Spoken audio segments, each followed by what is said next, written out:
HappyHag's World Tour of Scotland.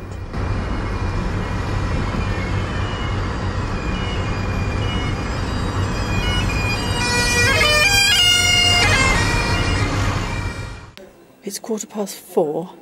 It's National Dawn Chorus Day. 4:30, and there's the first blackbird. For our first few nights in Scotland, we camped in a field with some pagan friends to celebrate the Beltane dawn. But this is me getting distracted by the dawn chorus, because on the way up there I'd heard on the radio that it was going to be National Dawn Chorus Day and they were asking people to record the birds. It was a fantastic ceremony too, but I didn't want to spoil it by videoing it. I took part in the maypole dancing and the battle between summer and winter. And then somebody said, look, the sun's rising, and I had to go off and video the sun rising. It's true, the sun did rise. It rather spoilt the effect by then disappearing underneath a cloud. And in the background you can hear the sounds of excited ladies running about the field chasing the green man, who had an ivy-clad green horn sticking out at the front, and they were all trying to grab it from him.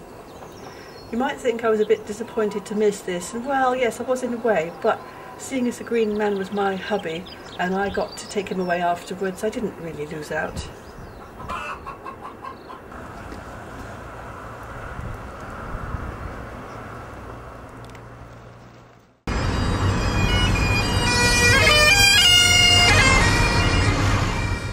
Then we went to a campsite in the Highlands where there was a phantom teabag rearranger.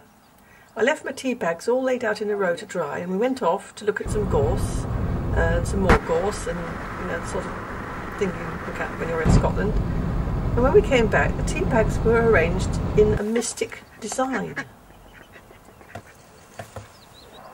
Next morning I got woken up by the awful sound of a drake chasing a duck and trying to mount her.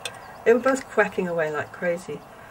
And then I realised who had moved the tea bags. There were 2 ducks and 2 drakes in the group, and just look how the dominant drake, the alpha male I suppose, keeps the other one at a distance and allows the ladies to get at the bread. Oh, you have one. Oh, you've got to be at the front. They'll not let the bossy woman get all the food. Though she maintains she's the one who's making the eggs, so she needs the feeding up. I should think so. Anyway, she wasn't being bossy, he was chasing her.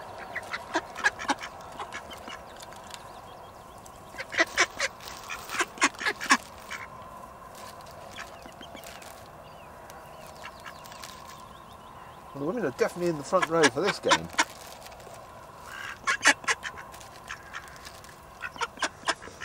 He's definitely the beta male. Yes.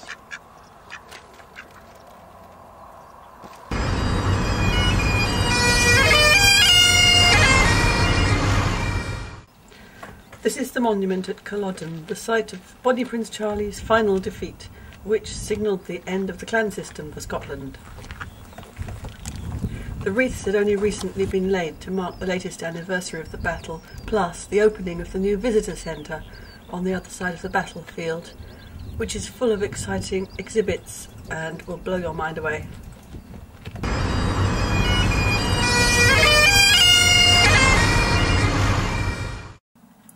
Just up the road from Culloden is Findhorn, and this is an intentional community that was founded under spiritual guidance.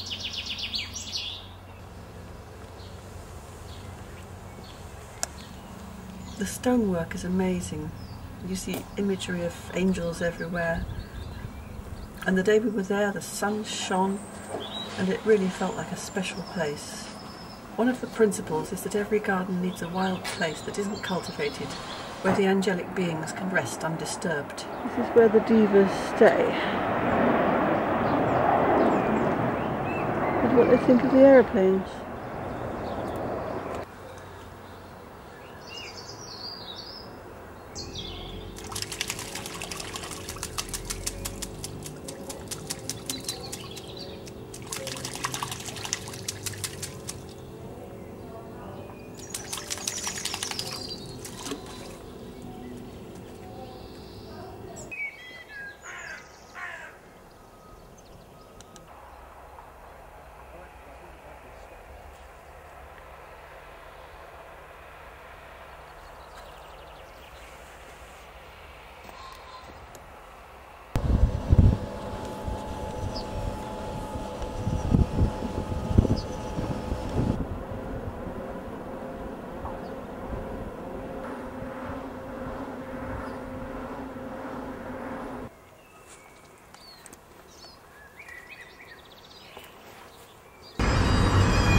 of Killiecrankie, 1689, was fought between Highlanders with skirts and Lowlanders with breeches, and I'm not quite sure who was on what side, but anyway, it was over in half an hour.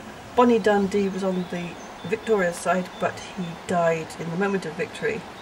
One of the soldiers, when he realised his side was losing, grabbed his horse and careered down this awfully steep slope and leapt over the chasm between the two rocks over the flowing river to escape from the bloodthirsty pursuers.